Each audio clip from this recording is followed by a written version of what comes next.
আসসালামু আলাইকুম। সবাইকে স্বাগতম আমার নতুন একটি ট্রাভেল ব্লগে। আশা করি সবাই ভালো আছেন। আজকে ব্লগটি হতে যাচ্ছে অনেক সুন্দর এবং স্মরণীয়, কারণ আজ আমরা পুরো ফ্যামিলিকে নিয়ে ফেনীর দাগনভূঞা থেকে চট্টগ্রামের উদ্দেশ্যে রওনা দিয়েছি। সকাল ঘুম থেকে উঠে সবাই মিলে ভ্রমণের প্রস্তুতি নিলাম। অনেক দিন ধরে পরিবারের সবাই কোথাও ঘুরতে যাওয়ার পরিকল্পনা করছিলাম। অবশেষে আজ সে সুযোগ হলো। গন্তব্য চট্টগ্রাম, বাংলাদেশের অন্যতম সুন্দর এবং জনপ্রিয় একটি শহর। গাড়িতে ওঠার পর থেকে আকাশের অবস্থা ছিল একদম অন্যরকম। কালো মেঘে পুরো আকাশ ঢেকেছিল। কিছুক্ষণ পর যেতে না যেতে শুরু হলো ঝুম বৃষ্টি। বৃষ্টির ফোঁটাগুলো গাড়ির কাছে পড়ে দারুণ একটি পরিবেশ তৈরি করছিল। রাস্তার দুই পাশে সবুজ গাছপালা, ভেজা মাঠ, ছোট ছোট দোকান আর গ্রামের দৃশ্য দেখতে সত্যি অসাধারণ লাগছিল। এই ভবনের সবচেয়ে সুন্দর দিক ছিল প্রকৃতির পরিবর্তন। এক জায়গায় বৃষ্টি হচ্ছে, আবার কিছু দূর এগোতে দেখা যাচ্ছে যে একদম শুকনো রাস্তা। মনে হচ্ছিল প্রকৃতি নিজে আমাদের সঙ্গে লুকোচুরি খেলতেছে। তাই পথে যেখানে সুন্দর দৃশ্য পেয়েছি সেখানে থেমে কিছু ভিডিও ধারণ করছি, যাতে আপনাদের সুন্দর মুহূর্তগুলো দেখাতে পারে। ফেনী থেকে চট্টগ্রাম এই যাত্রাপথ অনেক সুন্দর। রাস্তার দুই পাশে সবুজের সমারোহ, চলন্ত যানবাহন, মানুষের ব্যস্ততা, সব মিলে দারুণ একটি অনুভূতি। পরিবারের সবাই খুব আনন্দ করছিল। গাড়ির ভিতর গল্প, হাসি আর মজা মুহূর্তে পুরো যাত্রাটা আরও উপভোগ্য হয়ে উঠেছিল। চট্টগ্রাম চিড়িয়াখানা ঢোকার আগে আমরা সবাই মিলে শাহী স্বর্ণালী রেস্টুরেন্টে খাওয়া দাওয়া করে নিলাম। সামনে অনেক সময় ঘুরে বেড়াতে হবে, তাই আগে পেট ভরে খেয়ে নিলাম। খাবার শেষ, এখন শুরু করা যাক চট্টগ্রাম চিড়িয়াখানা ভিতর। অনেকটা পথ পাড়ি দিয়ে আমরা পৌঁছে গেলাম চট্টগ্রাম চিড়িয়াখানা। ছোট বড় সবার কাছে এই জায়গাটি খুব প্রিয়। এখানে বিভিন্ন ধরনের বন্যপ্রাণী কাছ থেকে দেখার সুযোগ রয়েছে। বাঘ, সিংহ, হরিণ, বানর, নানা প্রজাতির পাখি এবং আরও অনেক প্রাণী দেখে সত্যি ভালো লেগেছিল। বিশেষ করে পরিবারের ছোট সদস্যরা অনেক বেশি আনন্দ করছিল। তাদের হাসি মুখে দেখে পুরো ভবনটা আরও সুন্দর হয়ে উঠেছিল। চিড়িয়াখানার ভিতরে ঘুরে ঘুরে দেখে ভিডিও করছি, চেষ্টা করছি প্রতিটি সুন্দর মুহূর্ত ক্যামেরা ধরে রাখতে। আশা করি আপনারাও ভিডিওর মাধ্যমে এই অনুভূতি উপভোগ করতে পারবেন।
চিড়িয়াখানা ঘুরে দেখার পর আমরা রওনা দিলাম পতেঙ্গা সমুদ্র সৈকতের দিকে।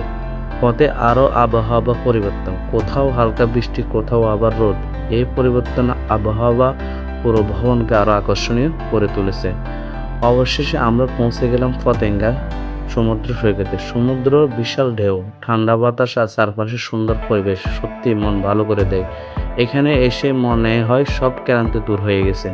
সবাই মিলে সমুদ্র পাশে হাঁটলাম, ছবি তুললাম, ভিডিও করলাম এবং কিছু সময় শুধু প্রকৃতির সৌন্দর্য উপভোগ করলাম। বৃষ্টির কারণে সমুদ্র পরিবেশ ছিল আরও মনোমুগ্ধকর। আকাশে মেঘ, দূরে জাহাজ আর ঢেউ শব্দ সব মিলে এক ধরনের অনুভূতি। এই মুহূর্তগুলো ভাষায় প্রকাশ করা কঠিন। আজ পুরো ভবনে আমরা অনেক সুন্দর স্মৃতি সংগ্রহ করেছি। পরিবারের সঙ্গে কাটানোর সময় সত্যি সবচেয়ে মূল্যবান। ব্যস্ত জীবনের মাঝে এমন একটি ছোট ভবন মনকে অনেকটা সতেজ করে দেয়।